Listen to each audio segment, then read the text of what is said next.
কোন জায়গা থেকে এসেছেন আজকে। তো আবার তো ম্যাম আপনার মুখ থেকে সবাই শুনতে। থ্যাংক ইউ স্যারের জন্য ফাটিয়ে ফাটিয়ে হাত তালি। সবাইকে নমস্কার।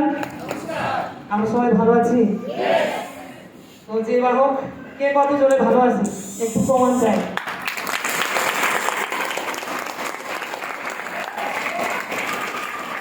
সবাইকে, কারণ আমি কি বলবো না বলবো আমার তো কথা হারা যাচ্ছে, চেষ্টা করছি কিছু বলার জন্য।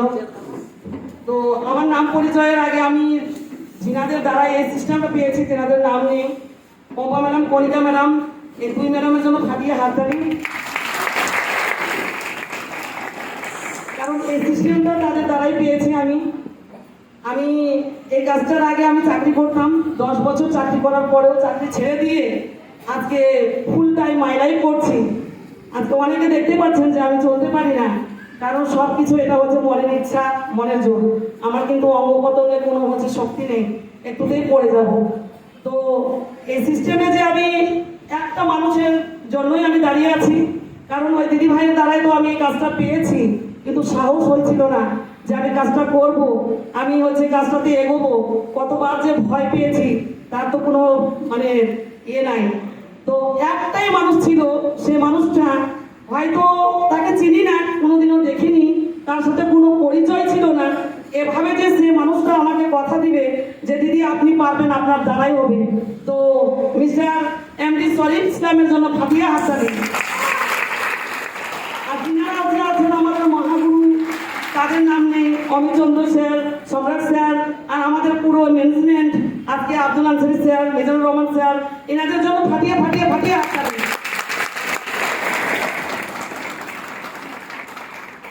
আজকে এত বড় যে আমি হচ্ছে মঞ্চ পাবো, এত বড় আমি প্ল্যাটফর্ম পাবো, আর এত বড় ইন্ডাস্ট্রিতে কাজ করব, এটা হচ্ছে আমার ধারণার বাইরে। কোনোদিনও স্বপ্নও দেখিনি, কোনোদিনও আমি জানতামও না যে এত সম্মান পাবো, এত হচ্ছে আমাকে নিয়ে এত মানুষ হাততালি দিবে। এটা হচ্ছে আমার কাছে মানে কি বলবো, ভগবানকে এটার জন্য মানে কি বলার ইয়ে পাচ্ছি না। তো যে বা হোক, আমার কিছু মানে ব্যাকগ্রাউন্ডটা বলি যে আমি কিভাবে এখানে আসলাম, কি করলাম। যখন আমি ব্লকে কাজ করতাম তখন আমি সাইকেলে রান করতাম। আমার বাড়ি থেকে বালুরঘাট 15 কিলোমিটার, প্রত্যেকটা দিন আমি সাইকেলে রান করতাম। আজকে এই সিস্টেমে আসে আর আমাকে হাঁটতে হয় না, সাইকেল কোন জায়গাতে কি হয়েছে আমি তাও জানি না। এখন আমি হচ্ছে বাইকে চলাফেরা করি, এখন বাইকেই চলি, নিজের স্কুটি আছে, স্কুটিতে যাই। কারণ এমন কষ্টের জীবনগুলো পার হয়েছে, কষ্টের দিনগুলো পার হয়েছে বলে বোঝাতে পারবো না। আজকে মানে আমি একটা অদ্ভুত একটা মানুষ ছিলাম, আর এই যে আজকে যে দেখছেন আমাকে, যে এইভাবে আমি একটা জায়গায় দাঁড়িয়ে গেছি, এটা তো আমার মানে আমি নিজে থেকে কিছুই না, সব কিছু সিনিয়র আপলাইন আছেন, যা বলতেন তাই শুনতাম। আর আমার যে হচ্ছে ডাউন লেভেল আছে তাদেরকে হচ্ছে স্যালুট, তাদের জন্য হাততালি। কারণ আজকে ওনারা যদি না থাকতো তাহলে আমি দাঁড়াতে পারতাম না। প্রতিনিয়ত আমার সঙ্গে প্ল্যানিং, প্রতিনিয়ত স্যারের সাথে প্ল্যানিং, এই করে করে আমরা চলি। তো আমি কি করে একটা স্বপ্ন ছিল যে আমি কিছু করব। আর যখন আমি বাড়িতে ছিলাম চাকরির আগে, তাও আমি কিন্তু মানুষের সাথে অত মিশতাম না, মানুষের সাথে কথা বলতাম না, অদ্ভুত একটা মানুষ ছিলাম। কারোর সাথে হচ্ছে কথা বলার ইচ্ছে হতো না। আর কে ভাই কথা বলবে আমার সঙ্গে? একটা হ্যান্ডিক্যাপ মানুষকে, একটা প্রতিবন্ধী মানুষকে মানুষ ভালো চায় না। আজকে দেখতে পাচ্ছেন আপনারা, তাই সবাই জোর করে হাততালি দিচ্ছেন। কিন্তু আমার মতন অনেক প্রতিবন্ধী মানুষ অনেকে পড়ে আছে, তাদের দিকে কেউ তাকায় না। সেভাবে আমি তাদের থেকেও খারাপ ছিলাম। যেই সময়টা স্যার আমাকে জয়েনিং করাতে গেছিলেন কোম্পানিকে নিয়ে, আমি তখন মানুষই ছিলাম না, আমার মানুষের রূপটা ছিল না। আমি এমন একটা অদ্ভুত মানুষ ছিলাম। তখন শয্যাশ্রী ছিলাম আমি, আমার মানে বাঁচার কোনো ইচ্ছাও ছিল না যে আমি বাঁচে যাব। তো আমি বাড়িতে বলেও ছিলাম আমি, আমার বাবা নেই, আমার মা আছে। আমার বাবা গত হয়েছেন, 5 বছর পূর্ণ হয়ে গেছে।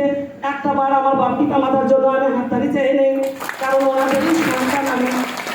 কারণ যখন আমার বাবা চলে যায়, তারপর আমি এরকম করে পড়ে গেলাম, মনে হলো যে আমি মরে যাই। আমার ভাইয়ের বউকে অনেকবার বলেও দিয়েছিলাম আমি বাঁচি কি করবো, খালি ফালতু তোমাদের বোঝা হয়ে থাকবো এরকম করে। তো দেখতে দেখতে হাল ছাড়ে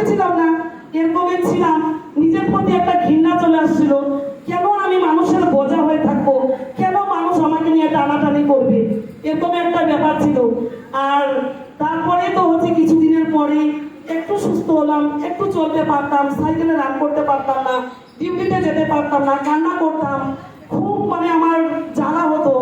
তখন একদিন হঠাৎ করে শরীফ স্যার, পম্পা ম্যাডাম আমার বাড়ি গেছে, বাড়ি গিয়ে এই যে আজকে প্ল্যান প্রোডাক্ট আমরা দেখাই, আজকে প্ল্যানে যে কি দেখিয়েছে, প্রোডাক্ট যে কি দেখিয়েছে, রাগ করে বসেছিলাম। আমি তো লোকের সাথে কথা বলতাম না, মানে কিচ্ছু দেখিনি। এখন প্ল্যান প্রোডাক্ট স্যার স্যারের মতন বলেই গেল, বকেই গেল, আমি কিচ্ছু দেখিনি, মাথা নিচু করেছিলাম। আর একটা নিজে তো একটা ভালো ছিলাম না, সুস্থ ছিলাম না, রাগ হতো। এরকম করে ফর্ম লিখিয়ে এখন যে আমাকে জয়েনিং করাবে, জয়েনিংও হলো, ফর্ম ফিল আপও হয়ে গেছে। এবার যে টাকা চাইবে কিছু প্রোডাক্ট কেনাকাটার জন্য, এখানে যখন টাকা চাইবে কিছু কেনাকাটার জন্য, আমার তো এই কাজটা ঘৃণা হচ্ছে, আমার আগে থেকে ঘৃণা, আমি নেব না এই কাজটা। আমি কোনো কোম্পানি করবো না, নিজে চলতে পারি না, তো আমি কি কোম্পানি করব এইভাবে। তখন স্যার বললো, তখন আমি যাই না বাড়িতে, পম্পা ম্যাডাম না থাকলে আমি এই কাজটা পাতাম না বা জয়েনিংও করতাম না। ও জোর করে আমাকে ধরে তুলে আমাকে ঘরে নিয়ে গেল, নিয়ে যায়। আমি যে পারতাম না, তাও কিন্তু আমি সিএসপি দল করতাম, মানে এসএসসি দল করতাম, স্বনির্ভর দল। তখন আমার কিছু টাকা সঞ্চয় জমা করেছিল, তো আমি থাক করে টাকাগুলো রেখেছিলাম। 500 টাকা আলাদা, 200 টাকা আলাদা, 100 টাকা আলাদা। আমি সত্যি আজকে এই কথাটা বলছি এতটা মানুষের মাঝে, আমি 200 টাকা নিতে গেছি। আর আমাকে যখন স্যার জয়েনিং করায় সন্ধ্যের টাইমে, মানে বেলা ডুবে যাবে তার আগে, তখন আমি অন্ধকারের মধ্যে, ভগবান হয়তো আমাকে কিছু চেয়েছিল যে এই মানুষটার দ্বারাই উপকৃত হবে। আমি 200 টাকার থাকের মধ্যে হাত না পড়ে আমার 500 টাকার হাতের মধ্যে হাতটা পড়ে গেছে থাকের মধ্যে। তারপরে যে আমি টাকাটাও যে নিয়ে আসলাম, এত অন্ধ, মানে ভগবান আমাকে চায়নি তো যে এই কাজটা নেবেন না, ওনার ইচ্ছা ছিল, যে চেয়েছিল যে কাজটা নেও। তখন আমি কি করলাম, 500 টাকাটা যে নিয়ে আসলাম, তাও আমি টাকা দেখিনি। স্যার বলছে 200 টাকা দিলাম, তো 200 টাকা চাইলাম, তো 200 টাকা দিলেন ম্যাডাম। আমি তারপর বলছে টাকাটা খুলে দেখছে, তখন 500 টাকা। তখন আমার যে এমন ধাক্কা লেগেছে, মানে বলার কথা না। কারণ এত অভাবের মানুষ আমরা, এত গরিবী মানুষ, এত মানে ক্ষুদ্র মানুষ, এত মানে কি বলবো, আমি এমন ফ্যামিলি থেকে উঠে আসছি, মানে বলার কথা নেই। অনেকে আমার ফ্যামিলি দেখতে পাবে, আমার বাড়ি দেখবে যে আমি কোন ঘর থেকে উঠে আসি। কষ্ট হচ্ছে, কান্নাও পাচ্ছে, কিন্তু আমি কান্না করতে পারছি না, কি করব। তারপর হচ্ছে আমি জয়েনিং যে করলাম, ওই 500 টাকাটা যদি না দিতাম, স্যার হিপে গেল যে ম্যাডাম আজকে আসুন, আজকে ভালো প্রোগ্রাম আছে, আজকে হচ্ছে সেমিনার আছে, বিওপি আছে। আমি কথা বলতাম, কথা বলে নিয়ে পরে কি বলতাম স্যারকে, আপনার প্রোগ্রাম আপনি দেখেন, আমি যাব না। বলতে বলতে অনেকদিন হয়ে গেল, তারপরে যাই না হঠাৎ করে। আর আমি ডিউটিতে যেতাম, আমার ভাটপাড়া পঞ্চায়েত, আমার ওখান থেকে আরো দূরে হবে। 3 বছর ওখানে আমি ডিউটি করলাম ওই পঞ্চায়েতে। তখন আমার দিদিকে বললাম, কখন রেডি হবি, যেদিন বিওপি হচ্ছে শনিবার করে সেদিন। তারপরে আমার দিদিও জানে না, কারণ আমার দিদিও আমাকে হারাতে পারবে না। আমার দিদিকে বহুতবার বকাইছে, বহুতবার, যে তোমার স্যার যদি ফোন করে খবরদার আমাকে বলবি না। আমার দিদি আমাকে খুব ভয় পাত, আর আমি খুব ঝগড়াতে ছিলাম, মানে রেগে যেতাম, একটুতেই রেগে যেতাম, মানুষের সাথে ভালো কথা বলতাম না। সে মানুষটা এত চেঞ্জ হয়ে গেলাম একটা মানুষের কারণে, সেটা হচ্ছে এমডি শরীফ ইসলামের দ্বারাই। কারণ আমি খুব রাগী মানুষ ছিলাম। তারপরে এরকম করতে করতে না হলেও আমি 1-1.5 মাসের পর নিজে থেকে ইচ্ছা হয়ে আমি গেলাম। আমার দিদিকে বললাম, চল তো, তোর প্রোগ্রামটা কেমন, তোমার প্রোগ্রামটাই আমি দেখে আসি। যেদিন আমি প্রোগ্রামে গেলাম, এই যে স্যার কিছুক্ষণের আগে কথা বললো, অনেকে উঠা বসা, হেন তেন, বাথরুম টয়লেট অনেককে যায়, এরকম যেতে হয় না। যেদিন আমি গেলাম সেদিন আমি মন দিয়ে দেখছি, স্যার আমাকে লক্ষ্য করছিল, এটাও দেখছি, কিন্তু স্যারের দিকে আমি হচ্ছে সরাসরি মুখ করে তাকাই না, আমি টেরা করে তাকাই। তারপর তো গোটা প্রোগ্রামটা হয়ে গেল, আমি মন দিয়ে দেখলাম, আর নিজেকে প্রশ্ন করছি, এতটা মানুষ যদি পারে তো এই কাজটা আমিও পারবো। তারপর এই যে প্রোগ্রাম শেষ হয়ে গেল, তাও আমি কোনো টয়লেট কোথাও যাইনি। তখন স্যার ফলো আপে আমাদেরকে বসাই, তখন হচ্ছে অমিত চন্দ্র স্যার, তখন এই স্যার পারবে না, তখন ওই স্যারকে আমাকে হচ্ছে ফলো আপে লাগিয়ে দিয়েছে। তখন অমিত চন্দ্র স্যারকে বলে দিয়েছে, দিদি ভাই চাকরি করে। একটা মাইন্ডসেট করলো, দিদি চাকরি করছেন, কিন্তু হচ্ছে জীবনে কিছু যদি করতে চান তো হচ্ছে এই কাজটা করতে হবে। এত কষ্ট করে আপনি ছুটোছুটি করেন, এত কষ্ট করে আপনি হচ্ছে বিল্ড করেন, একটা বার এই কাজটা নেন। তারপরে কি যে হয়ে গেল আমার মাইন্ডটা, সেদিন আর স্যারকে কোনো কিছু বলতে হলো না। প্রোগ্রাম থেকে আসলাম, আসে আমার ভাইয়ের সঙ্গে বসলাম। আমার বাবা তো নেই, আমাকে কে দেবে টাকা? আমিও যে কোথাও থেকে নিব, কারণ আমি তো সুস্থ না। তারপর কি করলাম, আমার ভাইকে বললাম, চাকরিতে ভাই আমার ঘুষ লাগেনি, এটাকে আমাকে একটা বার ঘুষ হিসাবে দাও, যে আমি এটা ঘুষিয়ে দিলাম। এরকম করে বললাম। আমার ভাই কোথায় থেকে টাকা ম্যানেজ করলো। পরের দিনে আবার নাট্য মন্দিরে আমাদের প্রোগ্রাম, তখন আমি ওই নাট্য মন্দিরে গিয়ে এই টাকাটা পেমেন্ট করি। আর ওই যে তখন থেকে আমি কাজটা শুরু করলাম। যেদিন থেকে আমার মাইন্ড সেট হলো, সেদিন থেকে মাই লাইফ কি জিনিস, সেদিন থেকে আমি মাই লাইফটা দিন রাত মানে একটাই ভাবনা আসতো যে আমি ডিউটি যে করতাম, ডিউটিতেও মন বসতো না, যে আমি হচ্ছে ফাঁকি দিয়ে মাই লাইফ করতাম। আমি মানে ডিউটি না শেষ হতে আগে বেরোয় যেতাম, এরকম করতাম। ধীরে ধীরে ওই করতে এমনই মাইন্ডসেট হয়ে গেল, আমাকে চাকরিটাও ছেড়ে দিতে হলো। কিন্তু আমার একটু কষ্ট পাইছিলাম চাকরিটা ছাড়ার বেলা। চাকরি তো এরকম করে, তখন স্যার আমাকে বলেছিল যে ম্যাডাম দেখুন, একটা বার যদি চাকরিটা ছাড়তে পারেন না, তো এখান থেকে কি হবে আর আপনি কি করবেন সেটা একটা বার ডিসিশন নেন। অনেক কেঁদেছিলাম আমি চাকরি ছাড়ার পর। আমি কি করে পরিবারকে বুঝাবো? মিথ্যা কথা বলেছিলাম আমার মাকে যে আমি চাকরি যাবো, 6 মাস পর যাবো, এখন আমার অত ডিউটি নাই। এরকম করে কেন মিথ্যা কথা বলেছিলাম? আমার লাইফটা আমি জেনে গেলাম তার জন্য। আজকে আমরা অনেক বাহানা মারি, এই মাই লাইফে বাহানা মারবেন না। এই মাই লাইফ হলো নিজের লাইফ। একটা বার যদি যে ভাবে নেবে এই লাইফটা আমাদের, সে কোনো জীবনে ভাবতে পারবে না যে এটা হচ্ছে আমি অলসতা করব, আমি হচ্ছে মিথ্যা কথা বলবো, এটাকে অজুহাত মারবো। আমার জীবনে কোনোদিনও এটা মানে অজুহাত নেই। স্যার ভালো করে জানেন আমার বাড়ির ওখান থেকে গাড়ি নেই। আমি যে হচ্ছে আমার বাড়ি থেকে 1 কিলোমিটার দূরে হাঁটে যাব, আমি হাঁটে যেতে পারি না। এই অবস্থায় জল, বৃষ্টি, ঝড়, কাদা, অনেক রৌদ্র, অনেক কিছু চলে গেছে। একটা দিন স্যার বলতে পারবে না আমি বাড়িতে আছি। আমি পাগল হয়ে গেছি মাই লাইফে। তো সবাইকে বলবো একটা বার এই মাই লাইফে পাগল হন। তো পাগল না হলে কিন্তু সাকসেসফুল মানুষ হওয়া যায় না, পাগল না হলে কিচ্ছু করা যায় না। তো একটাই জেদ আর যারা নিজের জন্য। আজকে যা কিছু বলেছিলেন স্যার না, ওনার জন্য বলেননি, আমার জন্য বলেছেন। এখন বুঝতে পারছি স্যার আমার কিছু দুর্বলতা কথা নেয়নি, শুধু সাহস দিয়ে গেছে যে পারবেন আপনি, আপনার দ্বারাই হবে, এই কথাটাই বলে গেছিলেন। আর সত্যি মানতাম স্যারকে, এখনো মানি। কারণ একটা মানুষ যে লাইফ চেঞ্জ করে দিবে, এই মানুষটার দ্বারা যে এরকম একটা প্ল্যাটফর্ম পেয়ে যাব, এরকম একটা ইন্ডাস্ট্রি পেয়ে যাব, সেটা আমার একটা আনপরিচিত একটা মানুষ আমি এই সিস্টেম থেকে। কারণ এখন জেনে গেলাম যে না, এটা অনেক ভালো জায়গা। তো প্রত্যেকটা distributor, sir, madam, senior upline অনেকেই আছেন, সবাইকে আমি একটাই কথা বলবো, যা কিছু করছেন মাইন্ড দিয়ে করেন, যা কিছু করছেন মন দিয়ে করেন। আর অন্যকে দেখবেন না আমি যেমন পাগল, আমার টিম কে বেরোলো, আমার টিম থেকে কে না বেরোলো, আমার টিম খোঁজও পায় না যে দিদি বেরোলো কি না বেরোলো। বেরোয় আগে আমার গ্রুপের ছবি দেখবে, তারপর তারা বেরোবে। আমি কোনোদিনও আমার টিমকে আমি বলিনি আগে তুমি বেরো, তারপরে আমি বেরোবো। আমরা অনেকে দেখা দেখি করি, তার জন্য নিজে পিছায় যায়। আজকে আমার 4 বছরও হয়নি, আজকে নিজে ভাবতেও পারিনি এত শর্ট টাইমে আমি এই জায়গাটা পেয়ে যাব, এত শর্ট টাইমে আমি র্যাঙ্ক চেঞ্জ করব। জানুয়ারি আসবে, তবে আমার হচ্ছে 1 বছর হবে। তো আজকে যা কিছু করছি সব সিনিয়র আপলাইনদের জন্য। আজকে যা কিছু হয়েছে তাদের জন্য হেল্প সাপোর্ট। আজকে আমি একটাবার চাকরি করতাম, কেউ তো আমাকে বলেনি যে আজকে আসতে হবে না দিদি, আপনার ডিউটিটা করে দিব। কিন্তু আজকে মাই লাইফে জানেন আমাদেরকে উঠানোর জন্য, আমাদেরকে দাঁড় করানোর জন্য, আমাদের ইনকামের জন্য সিনিয়রদের ঘুম হারায় যায়। কিন্তু লাস্ট সপ্তাহে আমি ইনকাম করেছি।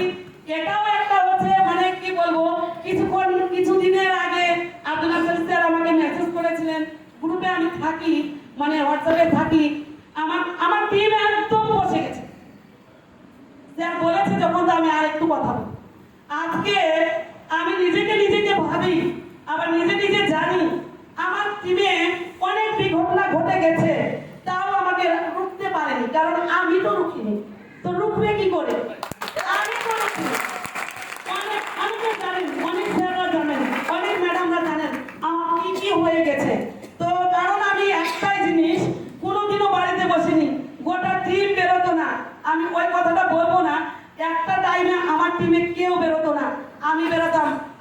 সঙ্গে দুইটা ডিস্ট্রিবিউটার ছিল, একটা টোটো ড্রাইভার আর একজন হচ্ছে আমি একটা বনুকে নিয়ে আমি ফিল্ডটা করেছি।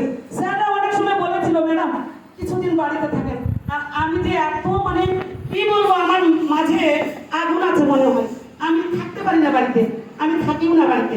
আমি প্রতিদিন ফিল করে গেছি, এতবার দুমড়ে ফেলার চেষ্টা করেছে, এতবার পড়েও গেছি, কিন্তু আমি পড়ে যাইনি, আমি উঠে দাঁড়িয়েছি। কারণ আমি থামিনি তো থামাবে কি করে? এই করে আমি এই জায়গায় মনে হয়েছিল স্যারকে আমার অনেকবার বলেছিলাম স্যার আমি পারবো না, আমার দ্বারা হবে না, আমার টিম নেই, আমি কাজ করতে পারবো না। না আপনি পারবেন। কি জন্য মনে হতো স্যারের কথাটা? এখনো আমি স্যারকে স্যার রূপে দেখি না, আমি গুরু রূপে দেখি। স্যার যা বলে তাই মানি আমি। স্যারকে আমি কোনো অন্য কিছু আমি ভাবি না, স্যারকে আমি সিনিয়র আপলাইনও ভাবি না। তার জন্য স্যারের সাথে আমার কোনোদিনও দুটা কথাও হয়নি, কোনোদিনও ঝগড়াও হয়নি। যা কিছু বলবে মাথা পিছু নেই, যা কিছু বলবে। এই করতে করতে এমন হয়ে গেছে আমার মানে পাওয়ার টিম তো হাই চলছে, আমার ডাউন টিম নাই নেই। তাও আমি হচ্ছে স্যারকে একটা বারও বলিনি, খালি সাপোর্ট নিয়েছি স্যারকে, স্যার আপনার সাপোর্ট লাগবে, স্যার আপনার হেল্প লাগবে। তো স্যার বললো যে ম্যাডাম আমাদের ইয়েতে কোথায় যেন প্রোগ্রামটা হলো, বিহারে বড় প্রোগ্রামটা। তো স্যার আমার বললো ম্যাডাম কেউ আছে পরিচিত? আমি বললাম না স্যার আমার নেই। খুব কষ্ট পেয়েছিলাম স্যার সেদিন, মনে হয়েছিল কি আমার একজন যদি পরিচয় থাকতো আমি ওখানে যেতাম।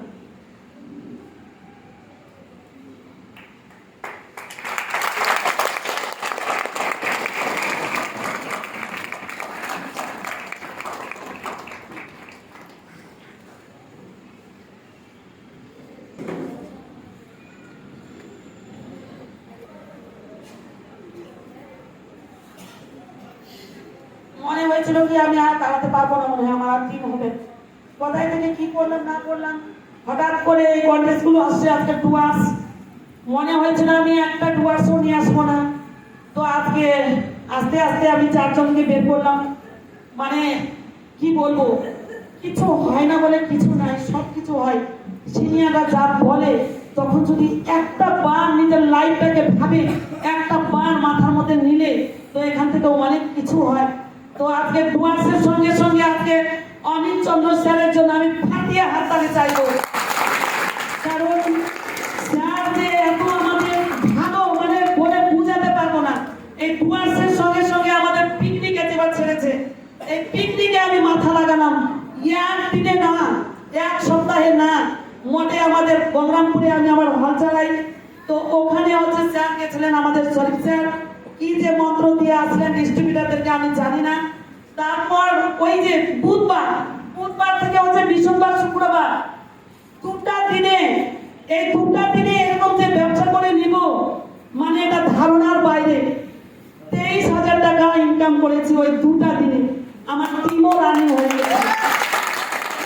আজকে সত্যি মানে খাবার ধারণার বাইরে, মনে হয়েছিল যে আর পারবো না, এখন আমার আরো স্ট্রং হয়ে গেলাম, এখন আর আমাকে কেউ আটকাতে পারবে না।